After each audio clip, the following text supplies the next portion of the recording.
habang iniisip niya na maaaring dumating ang Sword Demon ng isang araw na mas maaga. Ngunit ang kanyang takot ay napalitan ng pagkalito nang sabihin ng isa pang disipulo na mali. Siya nang lumingon siya muli sa bundok ng Double Sword Peak, sinabi ng isa pang disipulo na hindi yun ang Sword Demon ang kanilang master, yun na nagkaroon ng breakthrough. May nagsabi na ang antas ng kultibasyon mula mababa hanggang mataas ay nahahati sa Kai, pagpaprakti, building base, savor yuan, Yong, out-of-body experience, distraction, merging, God's test, at Mahayana, at kapag naabot na nila ang antas ng yuan, hindi na halos sila matatawag na tunay na malakas. Si Lahao ang nagsalita, at binanggit niya na kahit isang mabilis na sulyap lang ang ginawa ng kanilang master sa pintura, na kaya nitong umangat mula Yuan Ying patungong Obi. Nag-aalala naman si Luis Wang para sa kanyang ama. Samantala ang kanilang master ay payapang cultivation at naglabas ng kaunting aura mula sa dulo ng kanyang daliri. Ngunit ang maliit na aura na yun ay agad lumakas at kumawala ng napakalakas na ihip ng hangin na umalingaungaw sa buong lugar. Napansin ni Tinju at sinabi na buti na lang ay biglang lumakas ng husto ang kanilang master, kaya kahit nakaharapin nila ang Sword Demon kinabukasan,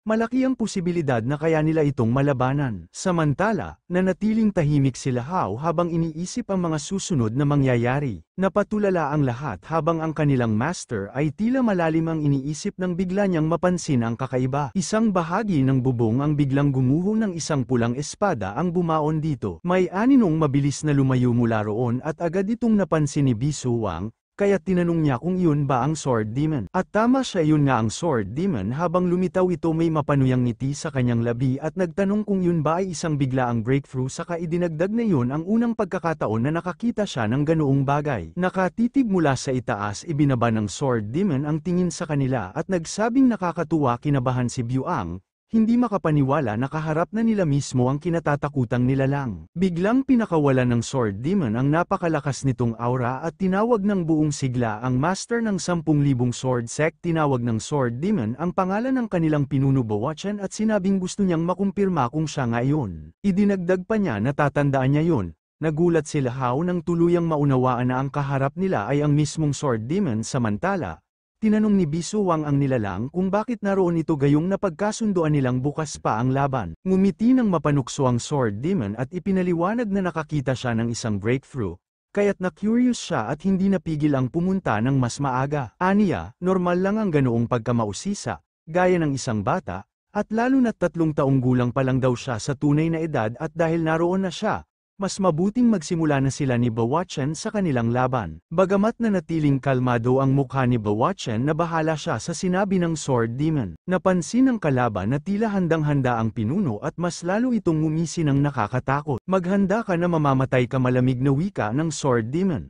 Nag-alala ang asawa ni Bawachan at nagtanong kung may tsansa silang manalo. Ngunit hindi ito sinagot ng pinuno, bagkus ay dahan-dahan niyang inihugot ang kanyang espada. Lalong kinabahan si Bisu Wang, kaya tinawag niya ang kanyang ama at sa desperadong tinig ay nagtanong kung ayos lang ba ito. Sumagot si Bayuchan na siya na lamang ang haharap sa Sword Demon, kaya dapat umalis na ang lahat. Nagulat si Byuang at ang kanyang ina, pinilit nilang pigilan si Bayuchan, ngunit huli na sapagkat tumakbo na siya papunta sa Sword Demon. Ganoon din ang ginawa ng Sword Demon na may baliw na ngiti sa kanyang mukha. Malakas niyang isinigaw na oras na para magkaroon sila ng totoong laban. Bigla na lamang lumitaw ang Sword Demon sa harap ni Bayuchan at tinanong kung yun na ba ang kanyang pinakamabilis na galaw. Mabilis siyang sumugod at iwinasiwas ang kanyang espada. Nakaiwas si Bayuchan, ngunit laking gulat niya nang biglang nagsimulang maglaho ang anyo ng Sword Demon. Nabigla si Bayuchan at napatanong kung yun ba ay isang ilusyon, subalit sa isang iglap ang tunay na Sword Demon ay lumitaw mula sa kanyang likuran. Mabilis na hinarang ni Bayuchan ang pag-atake gamit ang kanyang espada, ngunit nilibak siya ng Sword Demon. Sinabing malakas nga ang kanyang mga braso, ngunit nais niyang makita kung gaano ito tatagal. Nagpalitan sila ng maraming matitinding atake hanggang sa isa sa kanila ang bumagsak sa lupa. Lumutang sa ere ang Sword Demon sa lugar ng pagbagsakan at ang kanyang espada ay nabahira ng dugo. Si Bayuchan ang bumagsak, nakahandusay siya sa sariling dugo sugatan. Nadismaya ang Sword Demon at tinanong kung yun na ba ang resulta ng tinatawag na breakthrough. Sinabi pa niya na nadala lamang siya ng walang kabuluhang kasabikan. Si Byuang ay lubhang nag-alala para sa kanyang ama. Samantala ipinaliwanag ni Lu Hao na napakalaki ng agwat ng kanilang kapangyarihan at kahit nakapag-breakthrough si Bayuchen patungong Aube wala pa rin siyang laban sa 10 teknik ng Sword Demon. Ipinagyabang naman ng Sword Demon na tunay na kamangha-mangha ang kanyang sword domain at ang 10,000 espada na sekta ay isang makapangyarihang pangalan lamang. Ngunit sa huli ay wala rin palang saysay. Habang nagdiriwang siya sa ere at ipinagyayabang na siya'y napakagaling, nagdadalamhati naman ang asawa ni Bayuchen para sa kanya si Bayuchen, sugatan at halos wala ng lakas ay nagsabi na sayang kung binigyan lang sana siya ng 2 pang araw para lubos na maunawaan ang picture scroll kaya niyang ipagtanggol ang 10,000 espada na immortal na sekta. Dagdag pa niya, ang tanging magagawa niya ngayon ay hingin sa kanyang asawa na mamatay kasama niya napakalaking panghihinayang dahil konti na lang at kaya na sana. Nang marinig ito naging mausisa ang Sword Demon, tinulak niya palayo ang asawa ni Bayuchen habang siya'y nakatitig ng may kakaibang interes. Hinablat ng Sword Demon si Bayuchen sa kwelyo at nilibak siya na hindi pa dapat basta mamatay ang matanda. Tinukso pa niya ito.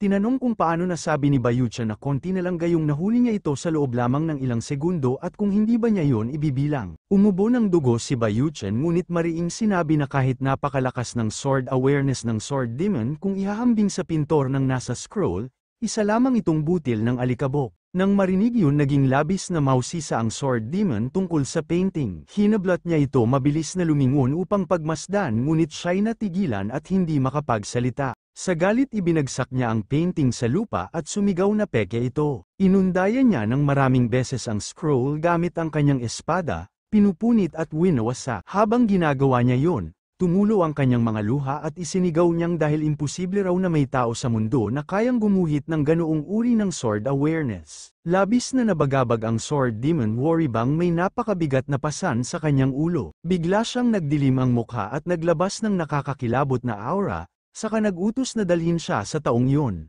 Naging malupit ang kanyang tinig nang ideklara niyang gusto niyang patayin ang taong gumawa ng larawan. Humakbang si Kino at nag-alok na siya na lamang ang magdadala sa Sword Demon. Ngunit agad siyang pinigilan ni Liu Hao at mariing tumanggi. Sinabi niyang iyon ang kapahamakan ng 10,000 Swords Immortal Sect at hindi niya maaaring idamay si Lianfen. Subalit biglang may nagsalita at nag-alok na dalhin mismo ang Sword Demon kay Lianfen. At natuwa ang Sword Demon, nagpakita pa ng isang ngisi.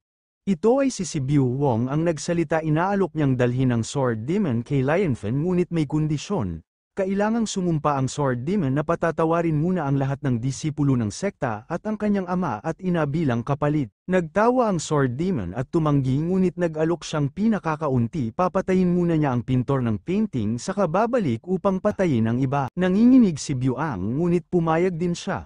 Tinawag nila Hao si Biu Wang at binalaan siya na kung mamuhi nila si Lianfen, baka mas malaking problema pa ang sumulpot. Ngunit tinanong naman ni Biu Wang kay Hao kung mayroon ba siyang mas mabuting plano. Nanahimik si Hao. Tumayo si Biu Wang nang may paninindigan at iginiit na ito na ang tanging pagkakataon nila kaya mananatili siya roon at siya ang magdadala sa Sword Demon ay hindi niya kailangang habulin dahil dadalhin naman niya ito ng direkta sa taong hinahanap niya. Si Liu Hao at Kino ay parehong nawalan ng pag-asa. Ngunit si Biu Ang ay buong tapang na nagdeklara na kung sakaling si Lianfen ay magalit sa kanila, buong-buo niyang pananagutan yun. Iaalay niya ang sarili niya at hinding-hindi niya isasama ang 10,000 Swords Immortal Sect sa gulo. Samantala si Buchanan bagaman duguan at nakahandusay sa lupa ay nagsabi sa kanyang asawa na huwag alalahanin ang maliit niyang sugat. Iginiit niya na sasama sila dahil nais din niyang makilala ang tinutukoy na eksperto sa puntong yun. Natigilan ang Sword Demon hindi makapaniwala sa kanyang nasaksihan. Nagpaalam si Biu Wang, nangakong babalik kaagad.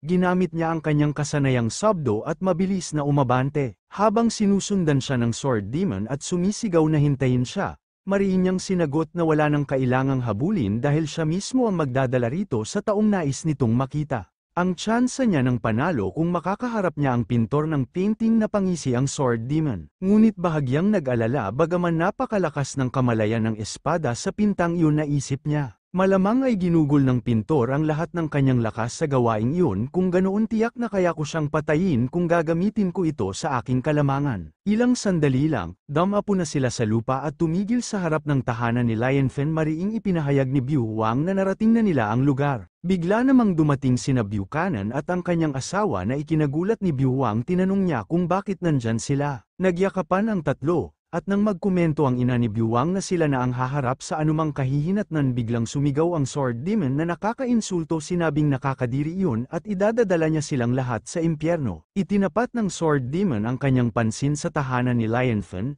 at nang makita niyang sira-sira ang bahay ay nakaramdam siya ng ginhawa sapagkat wala siyang nadamang kahit kaunting paggalaw ng espiritual na enerhiya. Ipinagyabang niya na ang pintor ay isang ordinaryong tao lamang na nagkataon, at buong kumpiyansa niyang idineklara na dumating na ang Sword Demon. Isang malakas na bugso ng hangin ang nagpayanig sa mga sanga ng puno at nagpabulahaw sa mga ibon na nagliparan palayo. Habang malakas na sumigaw ang Sword Demon, hinihingi na lumabas si Lionfen at salubungin siya sa pamamagitan ng pagluhod. Naguluhan siya nang walang kahit anong tugon, nagtanong ang ina ni Buang kung bakit walang sumasagot, at ikinagulat ng lahat ng imungkahi ni Byuang na baka wala si Lionfen sa kanyang tahanan. Bumulwak ang dugo mula sa sugat ni Bai Wuin habang nabigkas niya. Kung sila ba ay tapos na ikinataranta ng kanyang asawa kaya't agad niya itong pinakalma. Samantala napairap ang Sword Demon at kinwestiyon kung ano ang ibig sabihin ng mga salitang wala si Lionfen sa kanyang tahanan. Ipinagyabang niya na marahil ay natakot ito at tumakas nang maramdaman ang presensya ng kanyang sword awareness. Pinalaya ng Sword Demon ang kanyang makapangyarihang nakakatakot na aura at idineklara na, para siguraduhin hindi niya bibigyan ng kahit anong pagkakataon ng kalaban na makabawi, sisirain niya ang lupa ni Lion at papatayin ang kanyang mga tagasunod. Sinubukan siyang pigilan ni Noman at malakas na sumigaw ng huwag, ngunit nakasugod na ang Sword Demon. Tumalon sa hangin ang Sword Demon at idineklara na ang lahat ng gusto niya ay laging nasa kanyang mga kamay at walang konsepto ng maaari o hindi maaari. Pinakilos niya ang kanyang espada ng malakas habang may nakakatakot na ngiti sa mukha. Ngunit ang tahanan ni Lionfen ay protektado ng isang napakalaking barrier na hinarang ang atake ng Sword Demon at nagdulot ng isang malakas na pagsabog. Habang unti-unting naglalaho ang usok mula sa pagsabog, nakita ng Sword Demon na hindi nasaktan ang bahay ni Lionfen at siya'y nagulat. Tinanong niya kung ito ba'y isang incantation, dahil hindi dapat ganoon ang nangyari. Bigla niyang napansin ang isang pulang nagliliyab na balahibo na dumaan sa kanya. Lumingon siya at nagulat nang makita ang isang phoenix. Nagulat ang Sword Demon at nagtanong bakit. Napamura tuloy ang Sword Demon dahil hindi siya mapaniwala na ang phoenix ay narito sa mundo ng Earth, hindi sa Heavenly Palace. Ang phoenix ay agresibong umatake sa Sword Demon at nagreklamo siya na niloko siya ng 3 baguhang immortal cultivators. Nagkalat ang buhok ng Sword Demon habang pinakawalan niya ang kanyang aura at ibinuhos ang lahat ng kanyang lakas. Binalita niya na sapat na ito dahil siya ang Eternal Magic Sword at mas gugustuhin niyang mamatay kaysa mapahiya. Tumalon siya sa ibabaw ng phoenix at nangako na lalaban siya hanggang kamatayan, kahit pa ito ay isang phoenix. Namaga ang kanyang mga ugat habang ginamit niya ang lahat ng kanyang puwersa. Sumigaw siya na dapat mamatay ang phoenix habang ang phoenix naman ay nagsimulang tipunin ang aura sa kanyang tuka. Pinaputok ng phoenix ang naipong aura patungo sa Sword Demon at tumama ito ng diretso sa kanya. Isang banayad na hangin ang humaplos sa mga bulaklak at ang jade pendant na nakasabit sa harap ng pintuan ni Lionfen ay umindak sa ihip ng hangin. Lahat ay payapa at tila walang nangyari sa paligid. Samantala nagkubli si Buas Wong at ang kanyang pamilya sa likod ng isang puno at habang tinatawag ni Buas Wong ang kanyang ama, binanggit niya ang Sword Demon. Nabigla ang tatlo at nagtanong kung nawala na ba ang Sword Demon. Nagulat si Bai Wuin nang tumaas ang kanyang mga mata at pumutok ang luha sa gilid ng kanyang mga mata habang siya'y sumigaw na may isang walang kapantay na eksperto. Idinagdag niya na ang makapangyarihang Sword Demon ay pumatay ng libu-libong tao, ngunit hindi man lang niya nakita ang mukha ng kanyang kalaban at napatay siya dahil sa Jade Pendant. Umiyak si Bai Wuin habang binanggit na laging may mas mahusay kaysa sa kanila at ang mga taong gumagawa ng masama ay nagtatamo ng masamang kapalaran. Sumagot ang kanyang asawa na mabuti na nawala ang Sword Demon ngunit nasira ang painting scroll. Kaya nagtanong siya kung ano ang dapat nilang gawin kung magalit si Lionfen at sumagot si Buchanan na mas masama pa kung makaakit pa ito ng Sword Demon kaysa sa painting scroll. Puna ni Buchanan na sa kabutihang palad, nawala na ang Sword Demon at nailigtas nila ang 10,000 Sword Immortal sect, kaya kung kailangan niyang magsakripisyo, wala siyang pagsisisi, dapat hayaan silang dalhin niya ang mga kahihinatnan ng mag-isa. Biglang tumawag si Buas Wong nang mahiyain sa kanyang ina at ama at iminungkahi na may isang matapang siyang ideya. Iminungkahi ni Buang na dahil hindi pa bumabalik si Lionfen dapat silang tumakas na ikinagulat ni Buchanan at kanyang asawa na mangha sina Buchin at ang kanyang asawa nang tuluyan nilang maunawaan ang sinabi ni Buas Wong. Tinawag niya ang kanyang asawa at si Buas Wong at hinikayat silang umalis dahil dapat muna silang bumalik at bibisitahin nila muli ang eksperto kapag handa na ang Regalong pasasalamat. Biglang sinabi ni Buang na dapat nilang hintayin at hayaan siyang dalhin ang Demon Sword. Ngunit nagulat siya nang pigilan siya ni Bayuin at iginiit na hindi na maaaring hawakan ang espada. Ipinaliwanag ni Buchanan na ang nahulog na espada mismo ay isang Demon Sword at kahit na maaari nitong malaki ang dagdagan ang lakas ng gumagamit ang kapalit nito ay ang pagkasira ng isip at pag-transform sa isang halimaw na ang alam lang ay pumatay. Ipinagpatuloy niya na dahil ang Sword Demon ay napatay ng isang eksperto, ang kagamitan na iyon ay dapat ding kukunin ng eksperto. Habang lumilipad palabas ang tatlo pinaalalahanan ni Buchanan si B. Louis Wong na iwasan ang ugali na kunin ang lahat ng nakikita niya pumayag naman siya. Naiwan ang Sword Demon doon, nakabara sa gitna ng daan sa ilalim ng namumukadkad na puno. Nang may lumapit biglang, si Lionfen yun at naging mausisa nang makita ang espada. Agad niyang tinanong sa paligid kung may nawalan ng espada ngunit walang sumagot. Kaya't nagtanong siya kung walang interesado rito at kinuha ang espada. Nag-aktibo ang aura ng espada at nang mas malapitan itong tignan ni Lionfen, sinabi niya na parang may nakikita siyang bagay. Pinutol niya ang sanga ng puno malapit sa kanya at napansin niyang napakatalim nito kaya sa hinaharap gagamitin niya ito para magputol ng kahoy. Habang papasok na si Lionfen sa kanyang bahay tumahol si Blackie at tiniyak niya na walang mangyayari. Ngunit patuloy na tumahol si Blackie sa espada. Kaya ipinaliwanag ni Lionfen na ito ay simpleng espada lamang na walang may gusto ngunit kung may may-ari na lalapit para kunin ito ibabalik niya ito. Napansin ni Lionfen na sobrang nag-aalala si Blackie, ngunit naputol ang kanyang sinabi nang magsimulang maglabas ng aura ang espada. Ang madilim na aura ay bumalat sa espada at nagulat si Lionfen nang mapansin niya ito. Naging masigasig si Lionfen nang itaas ang espada at ipinahayag na biglang uminit ito at hindi siya makapaniwala na kaya nitong mag-init ng mag-isa napakahanga. Biglang lumitaw ang isang kalansay na anyo na tila ang Sword Demon mula sa madilim na aura at ito'y napangisi habang nakatitig kay Lionfen. Nagsimulang akitin ng Sword Demon si Lionfen, tinutokso siya kung siya ay naghahangad ng lakas, kung gusto niyang maging hindi matalo, at tumayo bilang sa ibabaw ng mundo. Hinawakan niya ang kamay ni Lionfen at tinanong kung hinahangad niya ang walang katapusang kayamanan at kung gusto niyang maupo kasama ang mga magaganda na babae. Patuloy na inaakit ng Sword Demon si Lionfen at tinanong siya kung gusto niyang maghiganti sa mga nanlait sa kanila at nagtapak sa kanilang mga paa. Nagulat si Lionfen at mabilis na tumingin sa likod niya. Ngunit agad ding bumalik ang kanyang ekspresyon sa pagiging walang malay at habang iniisip niya kung ang tunog na narinig niya ay lamok na pansin ng Sword Demon na ito ay tatlong nakamamatay na alok ngunit hindi nagalaw si Lionfen kaya nagtataka ang Sword Demon kung si Lionfen ba ay isang tamad na pusit lang na nakahiga. Ilang sandali ang lumipas dinala ang Sword Demon sa isang silid kasama ang mga kahoy na nakolekta ni Lionfen. Napatigil ang Sword Demon nang lumakad si Lionfen palayo na mukhang kontento at matarang na sinabi ni Zia na swerte siya sa araw na yun at hindi siya makapaniwala na totoo yun.